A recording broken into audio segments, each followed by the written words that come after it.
All right, welcome to the Nonpartisan Red Pill Men's Group and the study of our book here, The Rational Male by Rollo Tomassi. Today, we're going to be going over the chapters on the sections on the alpha male. The Can't Nonpartisan hear you. Red Pill Men's Group is also a dating group. It's on the dating meetup apps.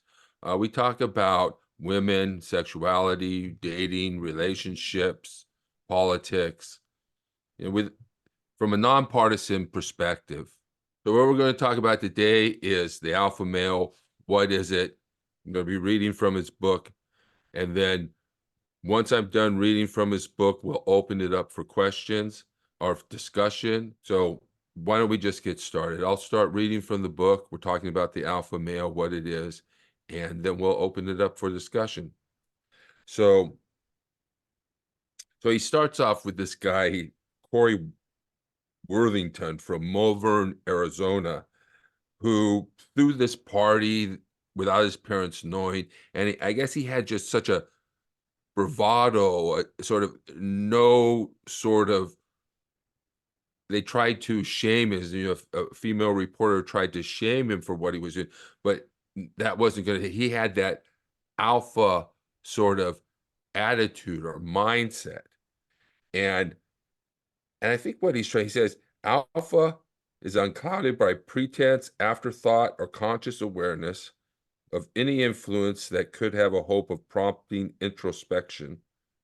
Well, anyway, the main point is that alpha is neither good nor bad. It's not a good characteristic necessarily for men. It's not a bad. A person can have an alpha mindset, but be antisocial or commit crimes or do things that are immoral, which he sort of talks about here.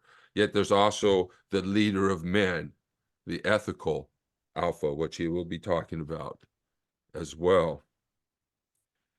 He tells that this guy, Corey Worthing, was a selfish little jerk, but he had such bravado that if you could bottle it up and sell it, you'd make a fortune. And he talks about how it's difficult for people to accept that such a douchebag, a guy who uses women, could be alpha. When we try ourselves to identify as alpha, we can't identify as that. It says alpha is mindset, not a demographic. Prisons are full of alpha males who simply channel their drive toward destructive and antisocial endeavors. And some of the evidence shows that women are attracted to antisocial traits. The guy who's selfish, what they put it this way, they want a badass who's good to them. That's what most women are looking for. Some guy who's tough, mean, nasty, you know, gonna be a survivor, gonna be a guy who's gonna fight, but he's nice to them. And they're looking for antisocial traits because those traits are the ones that might actually make someone more successful. So he says, there are plenty of examples of indifferent a-hole alphas who you wouldn't say are upstanding moral leaders at all, yet women literally kill each other or themselves in order to bang them because they exude a natural alphaness. There are alpha drug dealing gang leaders. There are alpha husbands, fathers, and leaders of industry. It's all in the application. Then he talks about Genghis Khan, who, I don't know, there's some statistic out there that Genghis Khan fathered a certain percentage, that a certain percentage of the world's population is related to Genghis Khan. He was a leader of men and he had a lot of power and he had a lot of women, but wasn't a good guy. Okay. So you possess a mindset you either had to develop or it came naturally to you, and alpha behaviors are manifestations of an alpha mindset. So he goes into this section on defining alpha. He doesn't really define it very clearly, I'm afraid. It says terms that are definitive about Well, he's saying why we resist it, because we have an investment in believing that we have alpha traits, but it's hard to look and see what those alpha traits are when we're talking about a douchebag or a womanizer, but definitely alpha all the same. From a generalized perspective, I feel that the terms alpha and beta are good reference points in assessing the characteristics that women find arousing and attractive in men for both short and long-term mating strategies. So basically, women find money attractive, they find success attractive, they find power attractive, they find status attractive, but that's not necessarily alpha guys. Those are beta guys. Those are the guys who beta bucks, alpha fucks. I think that beyond these convenient terms, men need to be more realistic about how they apply their own self-impressions in contrast to how women are integrating the alpha and beta cues that they exhibit. So being alpha can in some ways be a what are you alpha in the woman's mind? Being alpha sometimes comes out of whether you're alpha in the woman's mind that you're with. And they'll ask you questions and probe you and try to determine whether you're alpha. And then if you happen to answer them right by some stroke of luck, then there you are. So sometimes alpha is about, because most of it, and I think he's going to go into this here, we want to be the embodiment of what we know is attractive to women and others. The worst beta, thinks he's alpha because every woman he's ever known has defined and affirmed for him that being beta is what women want. So sometimes we can be confused. We think we have a lot of money and therefore we're alpha. But no, alpha is a mindset, perhaps an attitude. And I'm coming to believe that we need to take I don't know, just came out with the alpha fuck attitude, like, hey, because what are women asking oftentimes in the back in their high mind is, does this guy fuck? And classifying him as an alpha or a beta. I mean, that a woman has classified you as a beta if she puts you off. She says, I don't do that, we have to wait. She's classifying as your beta. You know that she's classifying you as a beta, oftentimes if she's seeking a long-term relationship, because they'll put you off. I'm just going out with women today and last night. Yeah, and so I don't remember what I was gonna say. So yeah, they want to portray themselves. Oh, I don't do that. I don't do that. But the woman just told me she went down to Las Vegas. And what is there to do for women in Las Vegas who don't gamble? The only thing for a group of women, and this is something to take into account, man, the only thing for a group of women to do in Vegas is to go to a strip party or a bachelorette party. That's the only thing. If they're not gamblers, they're not working, they're not in a conference or something. And even then, when you got these women going to Las Vegas for a party, that's what they're doing, right? And then they'll come back to you like this woman did, right? And say, oh, I don't do that. So they're using you in a way it's good. They're testing you. They want a long-term relationship, so they're not going to have sex with you right away. But if you believe that they telling you the truth, that they don't do that sort of thing, not at all. They're trying to convince you that they're the good girl that you should take on. But anyway. So says this. There are a lot of observable, provable evidence that many so-called alpha traits do in fact elicit very predictable, desired, favorable behaviors, usually breeding cues, in women. From an evolutionary psychology perspective, alpha is just as principled, just as efficiently ruthless and uncaring as its female counterpart, feminine hypergamy. And if you don't know what feminine hypergamy is, that's the tendency for women to date up in social status, wealth, and money and power, and that's they're all looking for somebody who's going to lift up their boat financially or in social status. They all think they deserve something in exchange for being in a relationship. So, and that is a ruthless strategy. It's a ruthless strategy. Women don't realize it. They want to say how men date multiple women and how terrible it is. And that's because it's ruthless, because some women's going to end up second best. Some are going to end up in third place. They're all going to be pursuing the guy, and not all of them are going to get him. So they prefer to do the one guy at a time train ride. But yeah, but it's ruthless to men. It says try them out, give them a train ride, and then dump them on the side of the road after they've gotten rid of all their other prospects and lost potential prospects for marriage or for relationships or for whatever. They've given it up, invested it in you, and the woman's just there to see if she wants the guy, and then just get another guy and dump him, right? Better for them that they dump him than to be second best, in other words. So, is it ethical to act alpha? To be alpha implies that you necessarily rise above a certain degree of common mediocrity, depending upon the context. Whether you do so like a guy from hotchickswithdouchebags.com or like a perfect honorable gentleman is irrelevant. You still position yourself above other guys. To some extent, this is selfishness or implies a self-importance that questions moral tenets.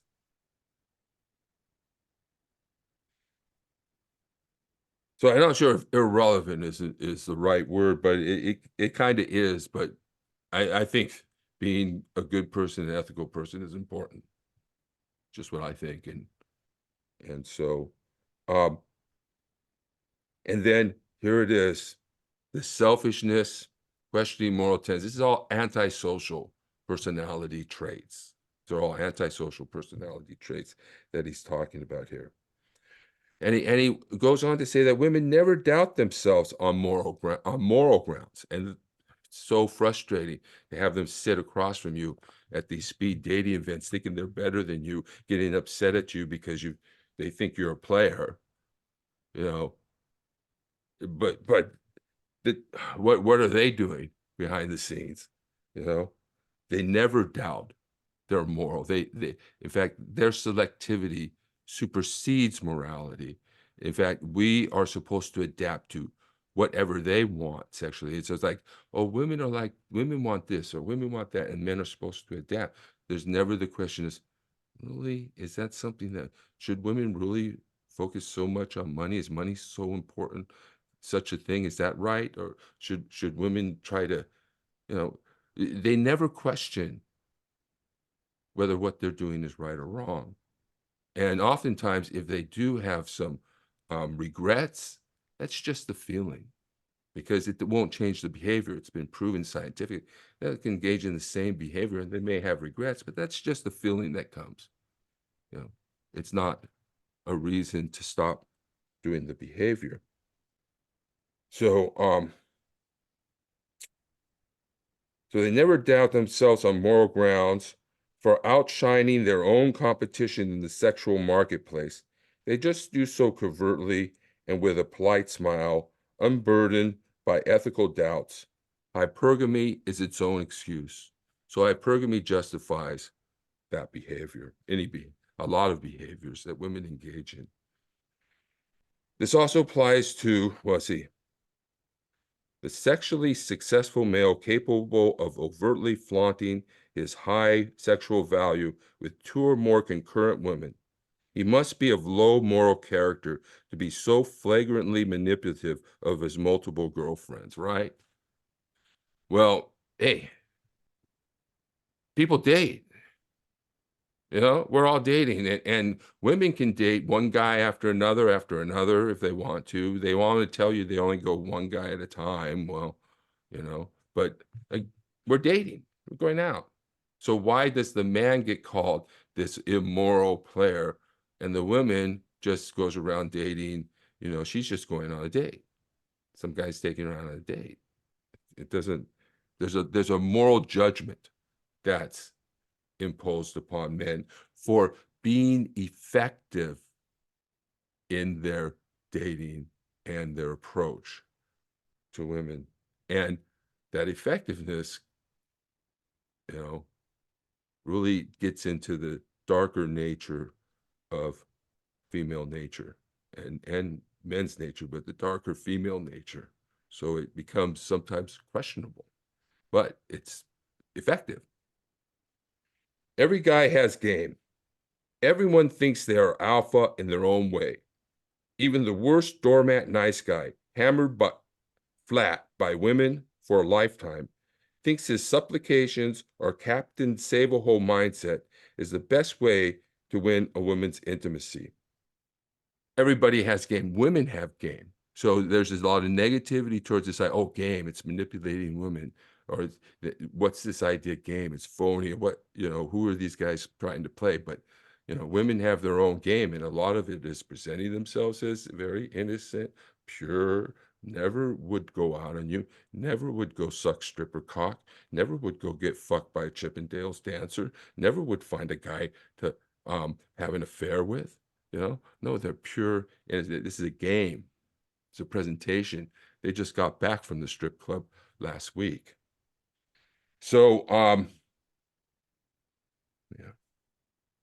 So we get a wide variety of what makes a man alpha. He's the guy of high moral character, princely ambition, and integrity. And he's also the self-important cad banging somebody's wife or their girlfriend. They're both alpha. Objective alphaness is not exclusive to social status or personal integrity, but rather an attitude of expressly manifested traits.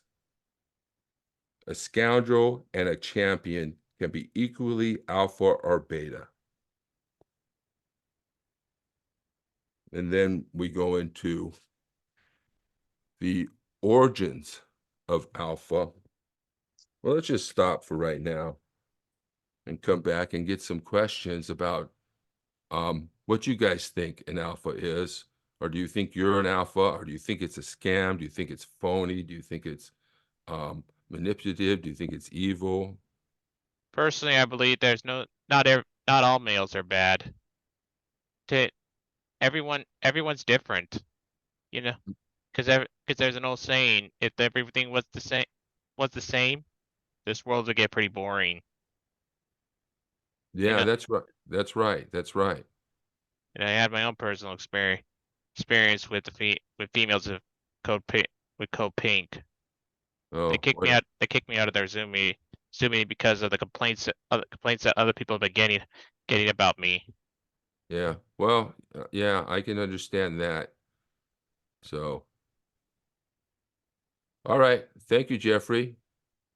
Um, Abudon had a question here. Let's see. And he said in the chat, um, can one be partly alpha and partly beta? And I think the answer to that question, I think, is probably yes.